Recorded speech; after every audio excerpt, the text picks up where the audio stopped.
my lawyer told me I'm the only one since 2004 that picked up a straight bookmaking case, sports gambling. I mean, there was a lot of money involved. I think at the time I pleaded guilty to 3.5 million that they, of bets that they knew I did.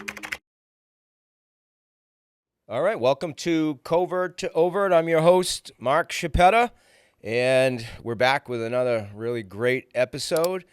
I'd like to welcome my guest, Chicky Cecchetelli. Yes, sir. There's a lot of vowels in that. Mark. Yeah, I know. You're Irish, right? Yeah. Yeah, 100%. Right off the boat from Dublin. Right off the boat from Dublin? Yeah. Yeah, thanks for taking the ride, coming on the show. You were referred to me from a friend. Yep. And heard wonderful things about you and your story and your journey. And I love a redemption story. I don't know if I'm a redemption story. I guess maybe I am. But I love a lot of my friends are really people that have had tough times in life. And I gravitate towards those people more so than ones that just seem so pure and clean. Right. Because it makes them real. So I used to get Christmas cards every year from a gentleman that I helped beat a murder rap. Wow. On my day-to-day job as an investigator, because that's how much, he appreciated me. Wow. I got a condolence card from my client, Chris McCowan, who is serving 3 life sentences at Old Colony Correctional Center for the murder of Krista Worthington. You may remember that case. Right. And he sent me a card offering his condolences when my son passed away. So, I have a lot of respect for people that have changed their lives, or like Chris is fighting for his life in a new trial. But tell us about yourself, Chicky, and where you come from. And I know I talked to you before we went on air and asked if it was a fair assessment to say that you kind of went from, and now don't find this offensive, No. You kind of went from mobster to muffin. Yeah.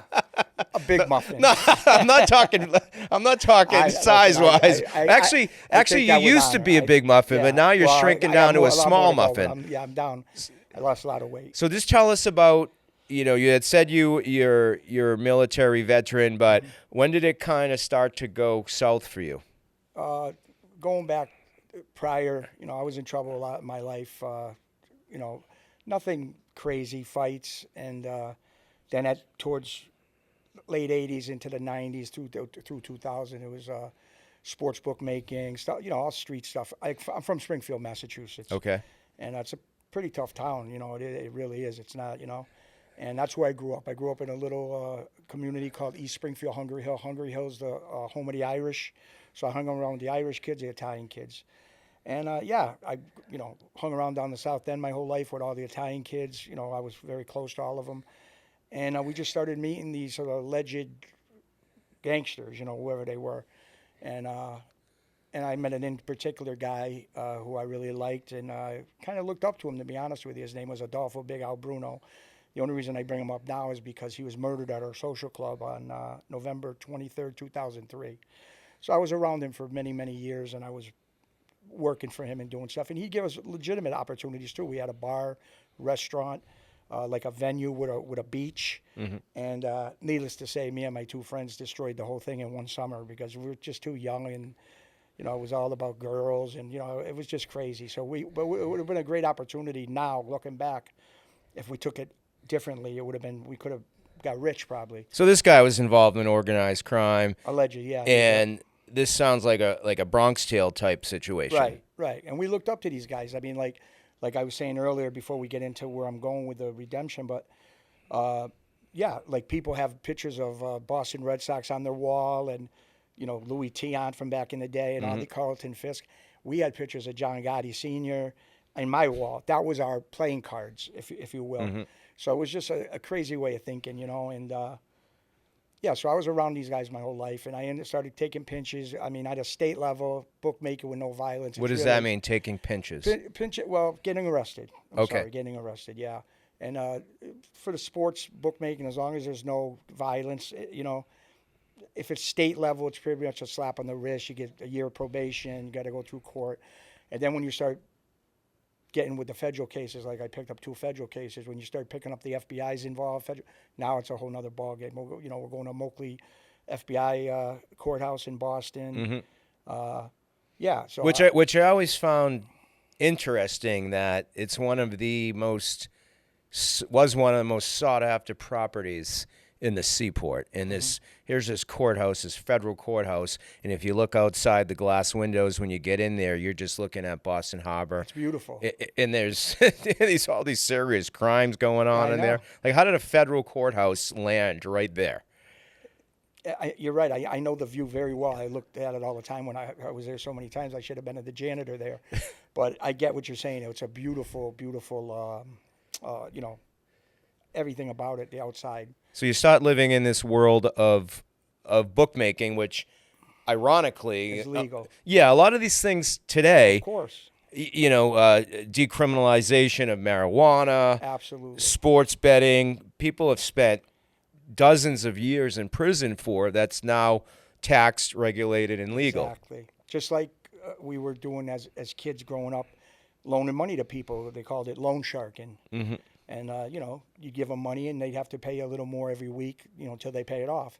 And look at what's going on now. The banks, the credit card companies, 33%, whatever, some of the high interest rates. Right. You don't think you don't think because they're professional, they're not called extortionist. You know what I'm saying? Right. Don't pay your mortgage for a couple months, 2-3 months. Don't pay your brand new car payment. The house will be gone, and they'll come pick your car up with a tow truck. So Yeah. it's all the same, you know. Like I said, as long as the government's doing it, and let's be honest, the government's the real organized crime, and as long as they're doing it, it's all perfect. But Right. when if somebody else did it, especially if you got an Italian or the last name, forget it. Then they blow it up and they make it a lot bigger than it is, and with this RICO indictment, everybody's picked, you get wound up in 30, 40 people, 20 people. If you don't mind, I go back and forth a little. Yeah, that's fine. Yeah, and December 5th, 2019, I got caught up in that biggest indictment on East Coast history, the Latin King bust thing. My nephew, long story, but people can look it up. It's out there. And so I got Give us tied some up. names so people can look it up. What's that? It was Operation Thrown Down. That was the FBI's, they called it. It was out of Boston. A lot of people must remember it. They had some FBI director or something, Joe Bonavita, something like that, Italian name. He ran the whole thing, and it was a huge thing. I mean, it was a huge thing. They were holding me without bail in Norfolk County. You know, after you leave there, before you go to a local joint. So I was in Norfolk County with a bunch of good guys. Yeah, it's a holdover place right. until you're tried, and if you're Exactly. convicted, then you go into the state system. Right. Then I ended up at Wyatt Federal Detention up in Rhode Island.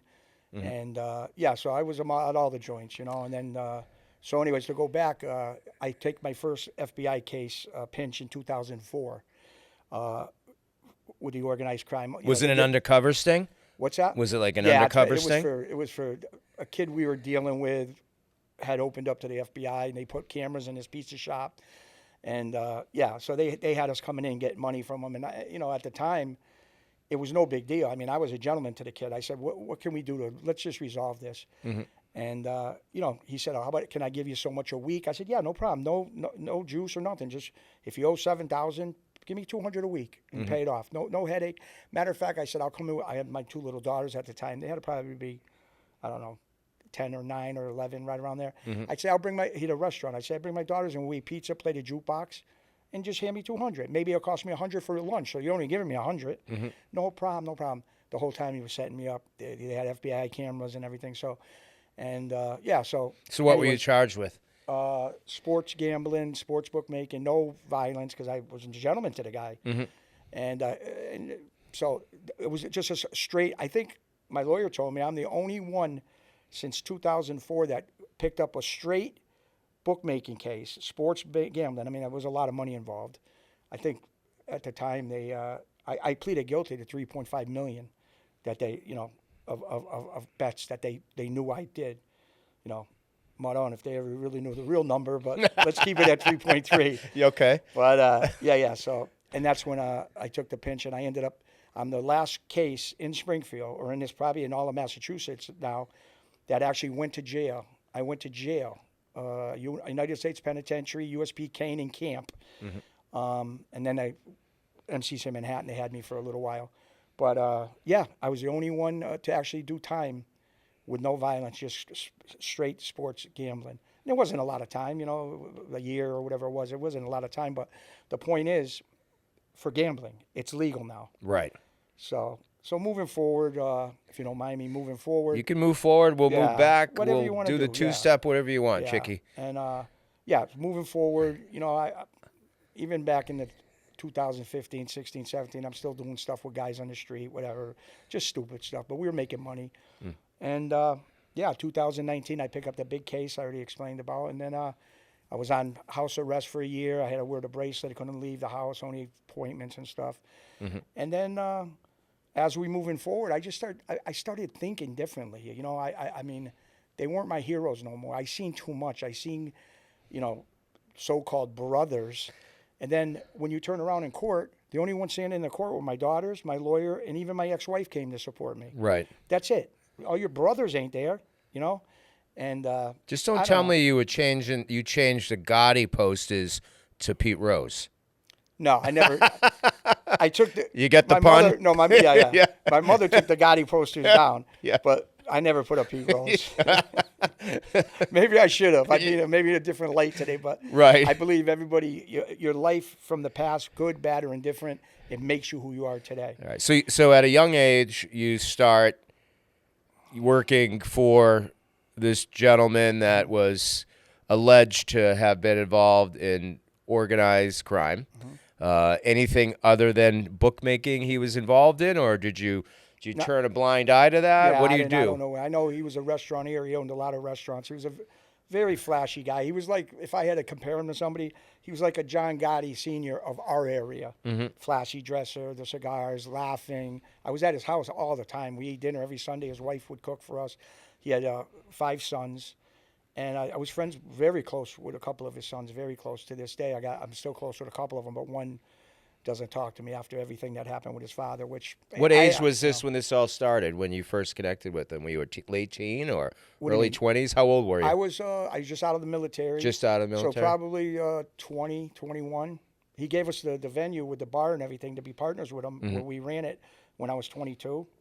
So roughly in that age group, So that's 20, 21, 22 years old. Yep. 2000. You took us to 2019 that you got yourself jammed up. Yep. So that's like a nice gap. I'm sorry. I'm sorry. I mean 2001 or 2 when I started. 80, about 90, 91. Okay. That's from the military. I got out in 89, end of 89. Then it started about 90, 91. I apologize. And then, how long of a stretch were you wrapped up? I made it till make some money, doing really good. I made it to 2004, and we picked up the FBI took me off the street, and my friends, a couple of my friends, that after the murder on November 23rd, 2003, the heat was crazy. It was here. So Bruno was. They called him an unindicted co-defendant in my case. He was on the case with me, but obviously he was murdered, so he's an unindicted co-defendant. So he would have went to trial with me. It would have probably been a lot bigger on the news if he was there. And then another childhood friend of mine that's ended up cooperating and left that life, and he's doing his thing. I don't know. But, yeah, 4 of us was on the case. So, so moving forward, I just started seeing, I had 2 daughters at the time. And they were getting older. They were going to Catholic school and getting ready for college. And I started changing. I seen things, everything that was going on in the world. Right. And and then I just happened to pick up that case, and I get through that. So it's been crazy, but. Well, what's it like, that whole life? It's because Hollywood and TV kind of projects it in a light that's, somewhat tantalizing. What's it actually like being in that life? Compared to what you see on The Sopranos or what you see on the Last Dawn or some of those Don't get me shows. wrong. There's restaurants. I mean, the restaurant's packed. We go through the kitchen, like the scene from Goodfellas. That's a true. Yeah. That was us at a place. There was a special place in Chicopee, Massachusetts called Hukilau. It's a big Polynesian place, beautiful place, and beautiful family. The Yees owned it. and they'd have comedy night or this or that, and it'd be packed. You couldn't even get in, and we'd go right through the kitchen. Same thing. They'd set up tape. It was like the movies. And yeah, you know, the cars. I had beautiful Jaguars. I had Caddies. Beautiful cars, and girls. You have all the girls. But at the end of the day, I mean, embellish a little bit on the girls. Well, no, I did okay. As heavy as I ever was, I always did all right. My ex-wife's beautiful, but I ended up back then. I ended up screwing everything up. That's just who I am. When something starts going good, I got to really keep a rein on it, because I ended up screwing everything up. I always did. But now with the new way, without the sobriety, I'm not drinking. I'm not doing nothing. So were drugs involved during this whole process? Yeah, but not like there was people selling them, but I was never like thank God, but it was bad. It was never like cocaine and all that craziness. Right. But we like the Percocet, the pills. You go out some night, Yeah. take a couple pills. You know, never get to the point, thank God, that it was Right. IV and all that stuff, drug, whatever you do. I never did that. But like the pills, it's the same thing. It's liquid. It's a legal, really legal drugs. Yeah. You know? And yeah, so. But this gentleman you mentioned, what was it? Part of like what was the family? The Genovese family? That's what allegedly. That's what they have. That's in Springfield. And that's who they were saying that you were connected with. Yeah. And is that family still active and involved, or is that? According to YouTube, I think they are. I mean, I don't know the particulars. I've been out of that life for a long time, but yeah. What's the life of the mob or the mafia today? Is it something that's kind of watered down and you don't see it as much? Night and day. Is it? The fear From then and today, tell us. Well, back then, the 80s and 90s, Yeah. there was a fear factor. A lot of people were getting hurt. A lot of people had Right. to leave the city. A lot of people were disappearing, never seen them again. Now, I mean, I hate to say it, no disrespect to whoever's in that life, but it's a joke. Right. I mean, it's a joke. There's so many informants. There's so many. They're not even shy no more. They come home, and they go on the podcast circuit, and they have YouTube channels, and you know, all these big people. It's nothing to be like in the old days where you would go shun and hide yourself and be embarrassed. They start up YouTube channels, and they're doing all interviews, and so. Yeah, it seems like they've gone full Hollywood. A lot of these guys that have done time, or even people that were so-called rats, Yep. you know, have gotten out of prison and just started talking. How are they protected through that? How are there not people out there that still might have an axe to bear with them? Well, see, I mean, I guess when you're an informant, they have to do a proffer, which tells everything they ever did, so they can talk about it. Like me, Yeah.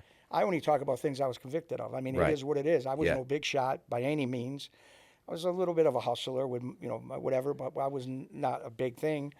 I didn't think so. Yeah. But anyways, yeah. So I'm only just telling what I was convicted Yeah, of. no, and, you know, and you can. It's all Yeah, out there. no, not it's like I'm- interesting. Like, it's funny. I have a story, and maybe it's somewhat reckless to say this, but my wife and I, we like to go down to Federal Hill. Yeah. You know Federal Hill in Rhode Flowers, Island? yeah. Yeah, Atwell's Ave. Yep, I know. And it seemed like it's changed a lot. The streets shrunk. Yeah. And there's a courtyard area there. And we like to go to this restaurant, Constantino's, in the summer. the restaurant. Yeah, there's they have open windows. You can kind of sit there and you can people watch. You can you can see guys like yourself that'll walk in with a little eye candy on their arm, and my wife and I are like, "Holy shit, look at that guy!" Yeah.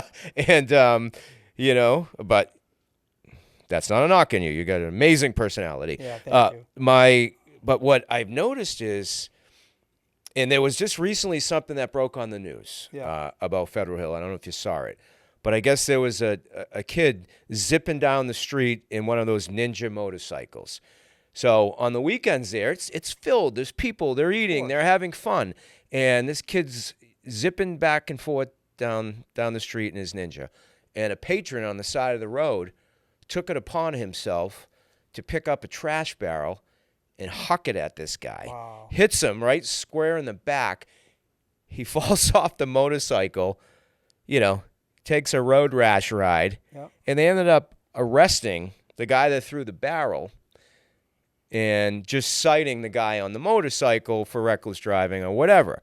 So my thought was, if the mob was still kind of running this area, that knucklehead wouldn't be doing that. Right. And, so for as much bad that they do, whether it's guns, drugs, whatever the case may be, it almost seems like it would have been nice to continue to have them policing certain areas that the actual police won't police. 100%. Just like in Springfield, it's the same thing. That the South End was all Italians at one time. Yeah. Then the Italians started making money. They got restaurants. We got big restaurants. Right. We got Red Rose. We got some famous places. Yeah. And they get, God bless them. They work hard. Yeah. They make a lot of money, and they move out to the outskirts like Long Meadow and, where I am. I'm up in Agawam, Suffield, Connecticut line. We get out of Springfield, And so, So I get what you're saying. And New York's even better, as far worse Little Italy. What's that? In Little Italy? Well, Little Italy, there's all Brooklyn, there's all different sections, but the guys in that section, whoever was running that area, would take care of the neighbors. There wouldn't be no people robbing women's pocketbooks. Of course, they were extorting money and wanted envelopes of cash. Yeah, exactly. But well, but I didn't see that part of it. You didn't see that part of it, yeah. And so when I look at these areas, and I have a vowel at the end of my name, I'm all for inclusion and diversity and everyone hanging out and loving each other. But when I see the Italian section, probably going to get in trouble for saying this, when I see the Italian section of Rhode Island where we like to hang out, and when you first pull into there, you drive under the pineapple, and then you got the Italian flag colors on the road, and you look to the left, and there used to be the old cantina there. Yeah. Historic restaurants, been there forever. We pull in there one day last summer. They went out of business, and it's now a hot dog restaurant. Yeah, are you kidding me? Evolution. People move on. It's crazy. I know, but bring in another Italian restaurant. I get what you're saying. If you want to go eat hot dogs, go to the hot dog part of the city. Right. Unless they're putting marinara and mozzarella on it, then that's a different thing. But I just see that area getting smaller and smaller and smaller, and maybe society's trying to push out certain sections of the city, whether it's the Irish section or the Chinatowns, the Italian villages. Maybe they're trying to get rid of that and just have everyone just be one melting pot. Right. Is that a bad take, or am I just? No, I agree with you. I don't know the particulars, but I definitely agree with you. It could be something like that. And then, so moving forward, I got off house arrest. Okay. And I ended up being in a movie, a motion picture. It's out on all the streaming platforms. It's called The Featherweight.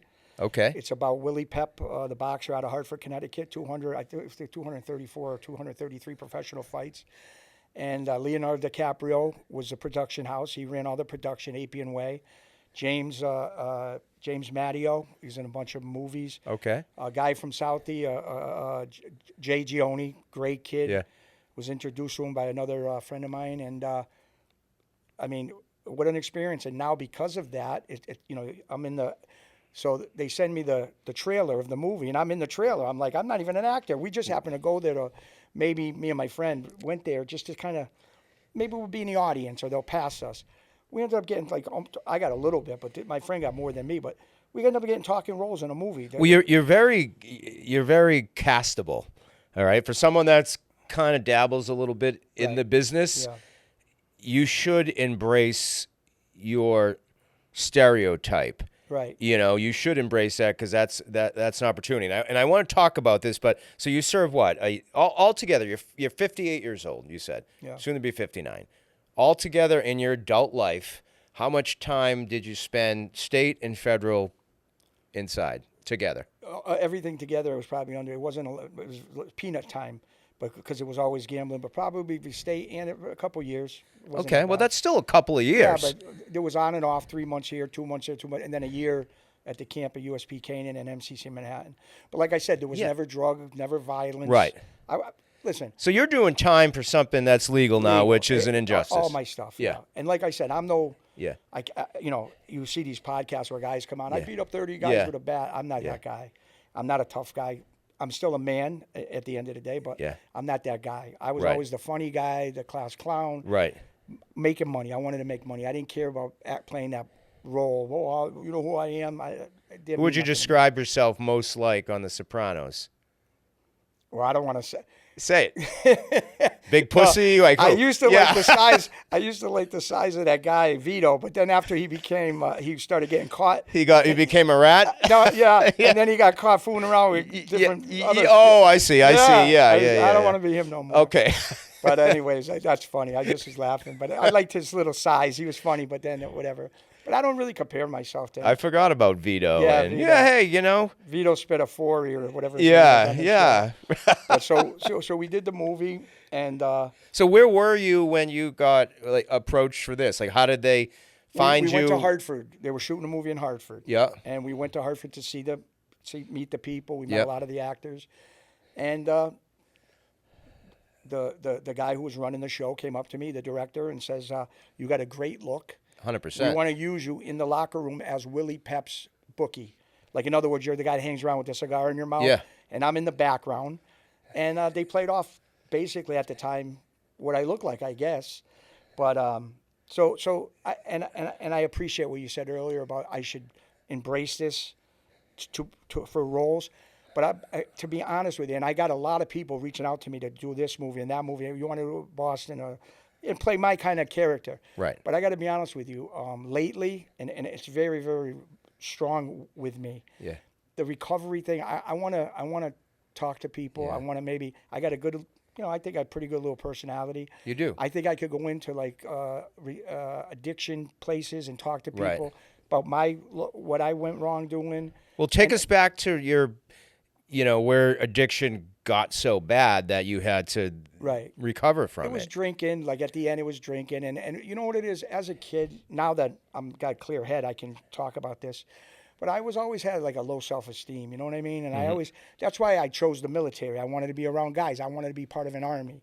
Then I came out of the military. I got retired, and I went towards the street guys because I like that conglomerate. What's that word?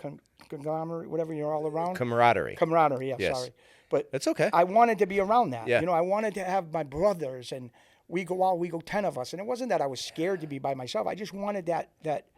Well, there's I'm a I don't know. It's I'm a crazy. practicing jiu-jitsu guy. Right. And I do it at an older age.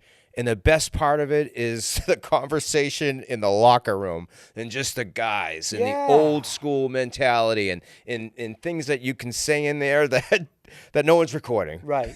Right. No, and I agree 100% with you. And like now, what's funny, Mark, and noticing, I'm very quiet now, and I'm at peace. I mean, Right. you could tell by talking to me. If you would have seen me 3-4 years ago, I mean, there's friends of mine that you know, Yes. and they'll tell you 5 years ago we should be in jail right now doing 20 years in prison. So what were you like 5 years ago? What were you We were doing just that was so doing crazy bad? things, not thinking right. We were drinking. We were just doing some crazy things. And looking back now, I'm just like, what was I thinking? And I'm under a federal indictment while I'm doing these crazy things. So they would have just revoked my bail. It would have been it. Right. So, but now going forward, like I said, I just I'm around my grandchildren all the time. Well, And, what did that do to you back then when you were in and out of institutions? Right. What did that do as far as fracture your relationship with your kids? They were young. No, thank God it didn't. No? They used to come see me 6 hours from Springfield to Weimar, Pennsylvania, up by Scranton. And we'd spend the day there. So I always say I called them every morning, make sure they did their homework. You got no school.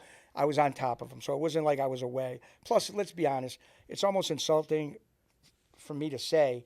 There's a lot of guys that did a ton of time. I'm going Friday to do a podcast in Boston with another guy, and the Lace Up podcast. Nice, great guys. Joe Lawler, I guess he went on a little summer vacation till September. Okay. But his partner's going to do me. And the guys in Boston, like the Johnny Bart and all them, they're doing great things. And they're positive. All them guys that are out there with podcasts and they're all over social media, they're gentlemen. And we become close as far as back and forth on the phone. And Friday we're going to get together and, go out to dinner or North End or whatever. But so I met a lot of good people. And now through recovery, and So what was that day that you said, well, I almost died. I just need almost to stop? Died January 1st, 2026. 7 months ago will be August. January 1st, 2026. 26. Yeah, 7 months ago. 7 months. I was in congestive heart failure. I was loaded up with liquid. I couldn't retain. I couldn't release it. So I went in an ambulance to the hospital. My daughter was going to bring me, and I You have ended up, stents. You yeah, have I ended up, surgery and stents put in. yeah, they said, no, they did every week they were draining. It's called prosthesis. They Mm-hmm. stick a needle in your stomach because my liver was malfunctioning, and so it was in a bad way. So I ended up spending a month in the hospital and then 2 months in a rehab, not a drug rehab, but like a rehab to let you walk and do whatever to get you going again. Mm-hmm. And during that time, I just I had a little bit of a moment in my head where I heard things and I can't explain it. I mean, it's just unbelievable, and I knew it was something. It was basically someone a lot more powerful than me telling me, "This is it. You ain't got no more comebacks in you. So either you're gonna do this or you're gonna die." That seems to happen a lot to people. And I'm telling you, and I'm not an eccentric, religious. I'm not like that. This is something different. And since then, 7 months, Mark, as God is my judge, 7 months, you're going to ask any people that know me. I've lost over 200 pounds, Holy 7 months. shit. Okay? I'm in the gym every day. Don't get me wrong. I still got a good way to go, but I'm on my way. I'm in the gym every day. You got a tracksuit on now. You're ready to yeah, go to yeah, the gym. Yeah, yeah. I swim every day. I got a beautiful pool at my place. Plus, I go to the gym and swim. I'm swimming. I'm doing things that I never, I mean, people are like, oh, that's normal. You work out, you swim. I never did it. It ain't normal to me. Right. I go grocery shopping. I don't have to order the stuff coming in the house no more. I mean, I do things that's like, people are laughing, and it's like a new experience for me. I sit in a park by myself, and I pray, and I just look at the birds, and Listen I listen to to the the birds. sounds. Yeah. Never did that before. I didn't even know what it was like. Right. You know, I shut my phone off. I don't Yeah. care. And you know what's sad? This is the sad part. I got to be honest with you, and I'm sure people out Yeah. there that do podcasts know. When you start advancing and doing better for yourself, a lot of, I don't know if it's, I wouldn't say a lot, but there are guys that I grew up with my whole life that they'll turn on you. They don't want to. They abuse you. They're internet bullies. They get jealous of, I don't know if it's your jealous. strength. I don't know what it is, but you got to be a real sick person to be putting up fake pictures, AI, and this and that, and I'm sinking a boat. Craziest things you ever seen. I think. I don't know. I'm not an expert. Like I said, I'm new to this. Yeah. I'm new to recovery. By no means am I an expert. I only take it day by day. Yeah. And I'm trying to help people. I'm working with the veterans now, up in Northampton, Leeds, with the homeless veterans and stuff. I'm helping them now a couple of days a week, and I'm looking to. I mean, everything just came completely full circle. I just bought a 2027 truck, beautiful truck, and I drove up here today in it. And it's just like, my God, my license, everything's perfect back on, and I just got a great life, and my kids are so close to me. Are you on still on any sort of probation, or are you done with all that? Done. Done. Everything. I'm Nothing. done. I'm done. Listen, I'm done. Clean I'm done. slate. Clean slate. Nothing in court. Nothing. Sober. Found faith. Yeah, 100%. So when I say mobster to muffin, I mean muffin as far as someone you want to hug, like a real genuine nice I try. I don't know. guy. I mean, well, you sent me a text yesterday with a song that I need to get a box of tissues for. Yeah. No, I was just thinking, because I knew I was coming to see you. Yes. And on air, I want to say, I'm so sorry about your son. Thank you. And Thank but you. like I said, it's crazy. My mind's like, I guess it's a good thing, but some people think I'm nuts. But like, I don't know. I just was thinking, I was looking at my calendar, and it said Mark today. And then that song had come on the radio. It just came on to my thing. Yeah. I go, let me send this to Mark and just say I was thinking about, him and the son. Thank you. And that's what the song was. I didn't even really know that song. I just sent it. Yeah, But it's been a hard year. Yep. That book right there is about my son. His twin wrote it about him. Wow. And their journey. They played wheelchair soccer. Yeah, I've been searching high and low and struggling for 7 months after losing my precious son very tragically, very suddenly, due to the disease that he had, due to the muscular dystrophy. It was something that was maybe inevitable, but you never quite prepared for it to happen. Of course not. No parent. Let's be honest. Yeah. No parent should have to bury their son. No. I mean, mothers, fathers, they get older. It's part of life. Grandmothers, no parent should. And I know a couple people that are friends of mine that lost their child. Yeah. And no parent. I just had a friend of mine that lost his grandson, 3 years old, of brain cancer. I went to the wake. Yeah. It was awful. Terrible. And I got grandkids. I got 5 grandchildren. Yeah. It broke my heart. Yeah. 3-year-old kid. I now find myself sitting in the cemetery every day for an hour or 2 hours, just sometimes working.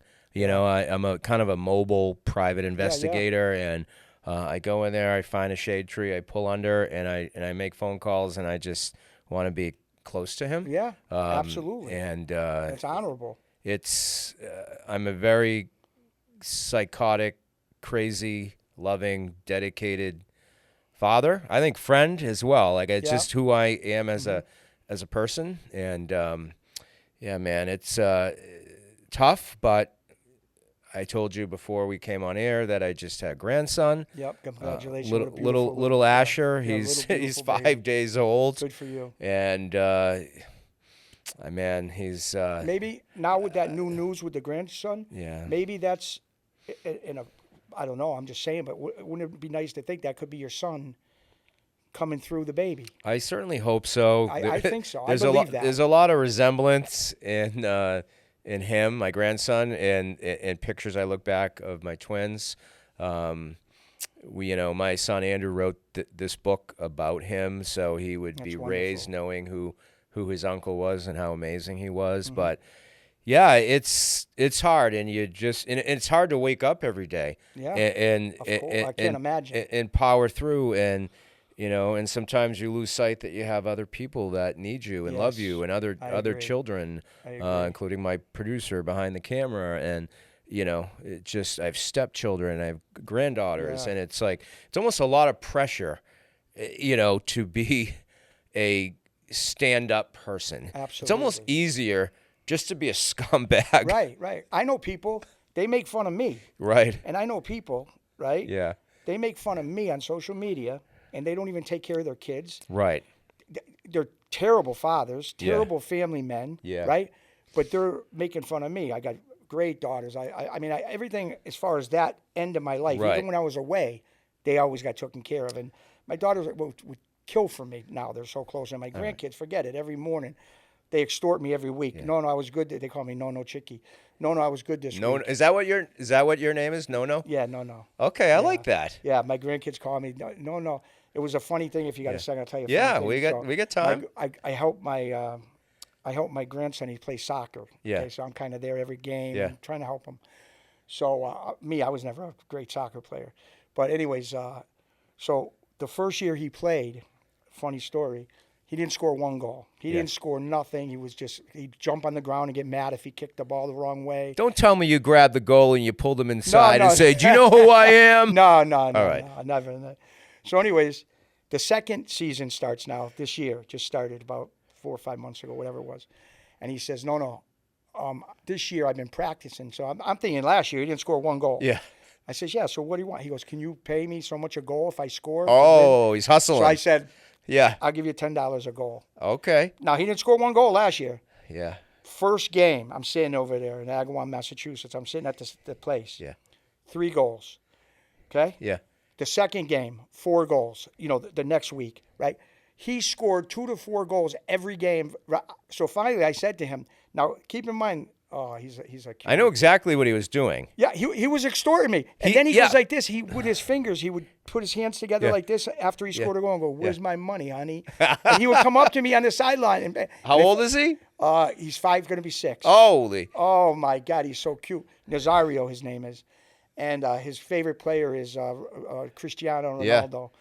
And I used to call him Little Messi. He gets mad at that. Messi, it's Ronaldo he wants to be.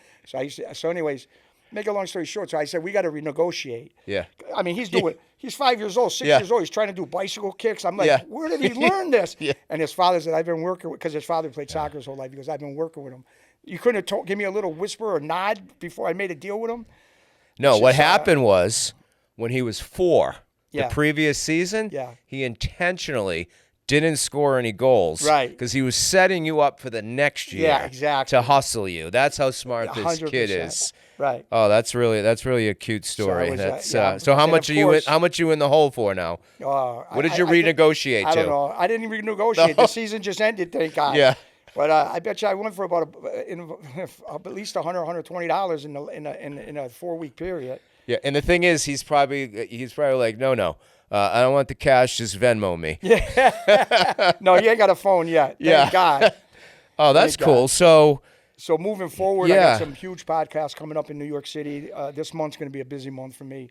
Again, So 7 months ago, you have this awakening. Yep. Sounds like you may have had like cirrhosis of the liver or something going on. It was due to, it wasn't, they did say that, but it was from when I was real heavy and everything. Yeah. The drinking didn't help. But you can reverse all that by Right. living a healthy lifestyle. And that's what I've been doing now. I'm eating healthy. I eat under 1,500 to 1,200 calories a day. I work out.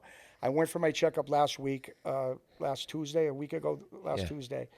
And he said, I never seen nothing like your liver completely came back. He said, all your pressures are good. I was on blood pressure pills, no more. 7 months. Mm-hmm. I was on borderline diabetic, no more. Okay, and I still got a good 80 pounds to go, which 89, I'm going to lose it. But hopefully by Thanksgiving, I want to be done. But if not, I'll be my Navy weight. Another 85, 90 pounds. 85 pounds. I'll be my Navy when I was 18 years old. Haven't been that way since I was 18. Wow. And my head is so clear now. And like I said, once you start changing, everything comes together. I'm like, oh my God, boom, bang. Every single thing I'm doing. Now I got people calling me from California. They're like, hey, we do a big recovery show. This craziness, not your stuff, but this crazy stuff with this alleged gangster, all that bull crap. Yeah, that's who I was. But I want to move But that's forward. what people probably I know, want from you. I know. So play it up a little bit. No. You I know? did that in the past. You got the tracksuit on. Yeah, well, that's because it's Look comfortable. at not you. to I mean, play is apart. that a real tan or a spray-on No, this tan? is real. I'm out by the pool every day. You're out by the pool every every day. day, yeah. And the one thing I notice about you, because I am a pretty observant investigator, put that hand up. Why? Put your hands up like that. Why? Your nails. Oh. You get your nails done. They're shining Just in clear. They're shining in my eyes. Hey, if you don't take care of yourself, who's gonna? Right? So what are you going for, manis and petties? Yeah. Really? Yeah, it's a relaxing day for me. Yeah, I mean, I'm not like a girl where I pick colors and stuff. Yeah. I just say, boom. Yeah, but you have granddaughters? Oh, forget it. All right, so if they want to paint your nails. They can. Any Right. color they want. And I'll wear it for like a day. Right, exactly.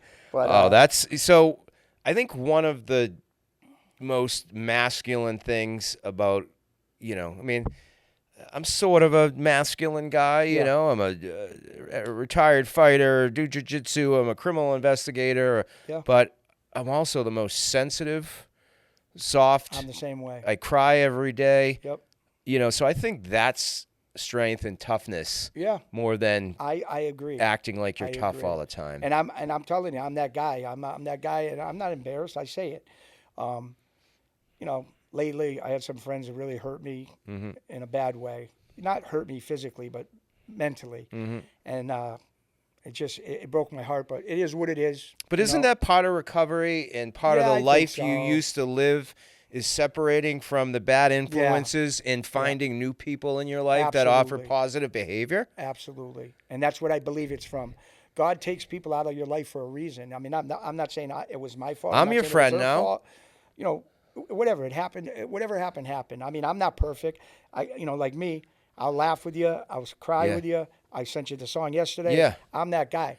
But I'm also that guy in my head that can go off rails a little bit. Right. And I know I'm that guy. So you got to keep control of yourself. Focused. Do you have like a sponsor that you can call when you feel like you're going off the rails? I got people. I'm not a guy who likes going. I don't go to and everyone says I should, but I'm just not that guy. I don't go to where you show up at meetings every day, AA. No, I don't do that. Okay. But I do have a support system around me. Okay. And I got couple friends. Add me to that list. Okay, I will. I got your number. I'm always a phone call away. Thank you. So I have a big.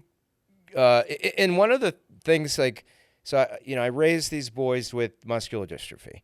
And I have a form of that too, just to let you know. On another note, I have myasthenia gravis. What's that? I have myasthenia gravis, they call it. It's a form of muscle.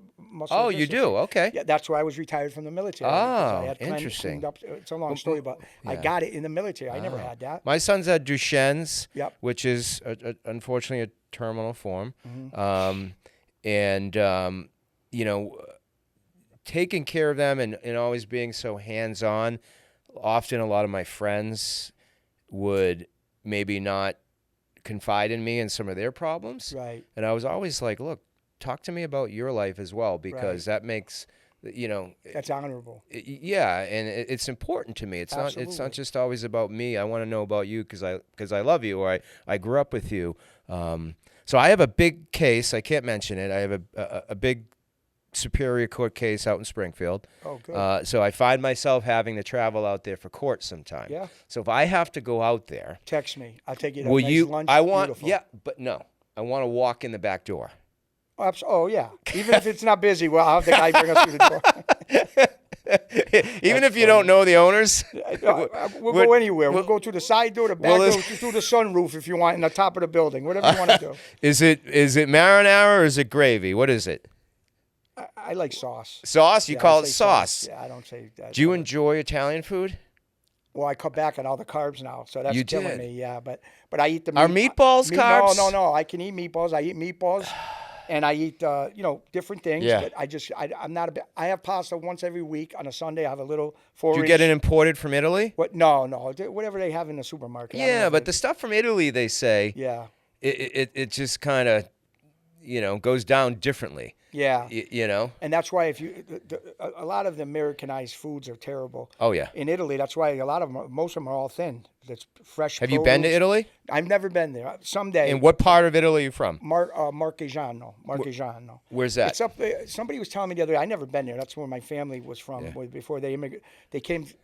My family's originally from the Bronx. Right. My father had 7 brothers and 4 Yeah. sisters, and they all moved up to Western Mass to open Okay. up a string of auto bodies. At one time 5 or 6 auto bodies. Now there's still, I think, 2 or 3 left. Auto bodies, waste disposal companies. It's kind of all the same stuff, Chicky. Yeah. But they made a lot of money with the auto. Now their kids took over the thing. And so my father wasn't that guy though. My father was Yeah. in the Marines. He came home and he got a regular job. Yeah. Hard-working guy. Yeah. Lived with my grandmother my whole life. My grandmother, me, my mother, my father. I had some older siblings, but they were already. My youngest one up from me is 10 years older. Okay. So he's gone. He was gone. They were all gone. I grew up essentially 9, Yeah. 10 years old, all the way up by myself. Interesting. I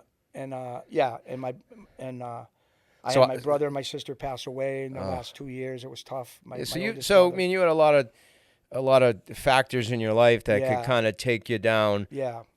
down a road. I'm lucky and I'm fortunate that I've never had that addictive personality when it comes to drugs or alcohol. It's a blessing. I've never, I drink socially. That's about it. I have a stepson that's an alcoholic. I don't drink around him. So you try to be courteous. Yeah. And And in my life, it was always like it was food. yeah, I mean, obviously, it was food at one time. comfort. Then it was drinking. Yeah. Okay. Then after the drinking, maybe like going out with the guys, having a good time. Come on, mix in the women. It was women too, right? Oh, women, yeah. But Okay. no. I always, my wife's, my look at. Well, let's play a little game. Yeah. How many ex-wives do you have? 2. Me too. Wow. Look at that. Yeah. Yeah, we're But like I can Eskimo honestly say twins. with a straight face, Yeah. I screwed both of them up. Oh, you did. Okay. In other words, I screwed up the marriage. Okay. Well, You that's know, admirable to say. Yeah, that was back in my old Yeah. days, not lately, but back in the old days. But So you have 2 ex-wives and how many children? I have 2 daughters. I got one baby's mother, 2 daughters with the same woman, Okay. and 2 ex-wives. Yeah, and then, Okay. now I'm just free. I date. I go on dates and stuff. I Yeah. have fun, but nothing. You swipe serious. left, swipe right, all that Bumble, Tinder shit. Are you doing that? What's that? Bumble and Tinder? No, no. One time I tried it, and every girl I met somewhere was nuttier than the last. Yeah, Maybe right? I was the nut. They were saying to their friends, "I met this nut. He looks like something out of Sopranos."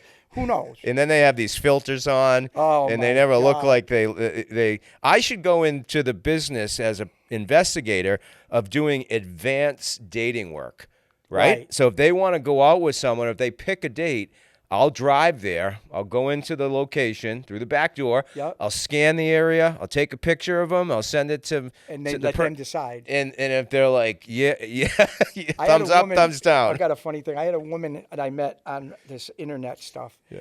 And beautiful. I mean, the picture was Yeah. phenomenal, right? Yeah. So I'm like, what is this girl interested in me for? I mean, Yeah. she's like 40 years old. The girl was beautiful. And I'm like, wow, what is going on? She saw your watch. What? She No, saw your no. watch. So she kept inboxing me, and she's like, hey, I'm going to be up in Western Mass this weekend. Want to get together? I go, yeah. So it was so funny. Now I'm talking to the girl for the past couple months. Yeah. And she's got these pictures that are like phenomenal, right? So she shows up one day at my place. I tell her, come on over. I'll cook something for you, or we'll hang out. I got a nice lanai deck or whatever. Yeah. So I says, just come on over. We'll hang out here. So she rings the doorbell, and I'm all excited. And Yeah. I'm ready to see this girl, Yeah. my dream girl. I opened the door, and it looked like the one in the picture's grandmother Holy crap. because of these filters and all Yeah. this stuff. I didn't know. So I'm like, oh. She's like, hello. But Yeah. I'm like, oh, I was all happy. And I went, But you're a hi. gentleman, so what did you do? No, I had a nice time with her. And, Okay. I didn't get rid of her or nothing.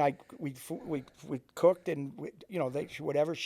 I don't drink. So she was a butterface, right? No, she was still everything was pretty, good? but she was the older all right. version of that. Like in other Okay. words, she was still an attractive woman. Yeah. But she was showing pictures from 10 years ago. Yeah, that ain't But cool. she was still nice. But whatever. And we're still friends today. But All right. we had a That's nice fine. night, and then she went home or went where she was going, business or something. Friend zone. Yeah. So Yeah. she wants to come back. I think maybe she wants a little more. I don't know. But right All now, right. my recovery has got to be my first priority. You make that known to everyone that I'm not eccentric. Like I'm not Yeah. like blah, blah, blah, blah, blah. So you can't have any. You choose no alcohol. You want cold turkey. I don't want nothing. No, I Nothing. don't need it. I don't. I feel so much better. My life's completely turned around. So I'm just doing my thing day by day. Yeah. I got friends that have been sober. Yeah. I got friends that have been sober a long, long time. Right. And they're like telling me, well, kid, you're not out of the woods. It's only Yeah. 7 months. I'm like, I know I'm not out of the woods. I'm taking day by day. Yeah. Well, F you. You know what? Yeah. At least I took that first step. Exactly. 7 months could turn into 10 years. Right. That's not fair to say. No. I mean, geez, you have to put one foot in front of And the it's other. hard. It's very hard to stay sober. I'm telling you. Yeah. Because in my own past, if somebody went on social media and made Yeah. up something about me or whatever, Yeah. right away I'd go You nuts. want to go to the bottle. Yeah, have a couple drinks and want to Yeah. do something bad to this person. Now I don't care. Now And go to the gym, walk on that's the it. treadmill. That's how I'm killing them now. I'm killing them with losing weight and yeah. success. Get a punching bag. Yep. Throw some combinations. And since I've taken this new attitude, everything's changing. I got more podcasts. This, that. I got Comma. a couple movie things coming up. Yeah, comma. That I don't want to mention them until Yeah. they're into fruition. Yeah. But I got some big things coming up, and the couple guys that are around me to this day, I knew along my life, my whole life. They're with me on these things. I said to them, "Come on," and they're really good actors and everything. And Good. and then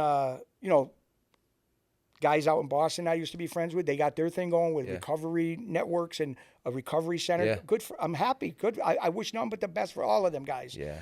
And like I talk to my man every week, Stevie Dunn. Yeah. The one I guess you're going to be doing him. Yeah, we're gonna have Steve in. He's a legend. A great guy. He's a legend. He's a girl. And he's a redemption story. Yep. And He lost a brother. He lost his brother. And I've known Stevie for, I've probably known him I've known Stevie longer than he's known me. Right. Put it that way, because when I was a high school wrestler, he used to come in and help. Yeah. And I was just a a high tough school kid, and Tough we used to fight on the circuit together. Yeah. So it sounds like everything is pointing in the right direction. Knock on wood. Knock on wood. Yes.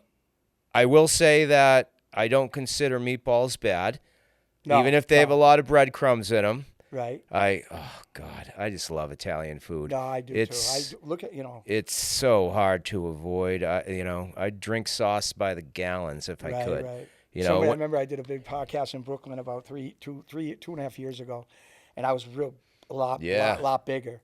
And the guy says to me, "Did your mother?" Because I was telling the story about my mother and grandmother, and he said, "Did your mother and grandmother make Italian food?" Yeah.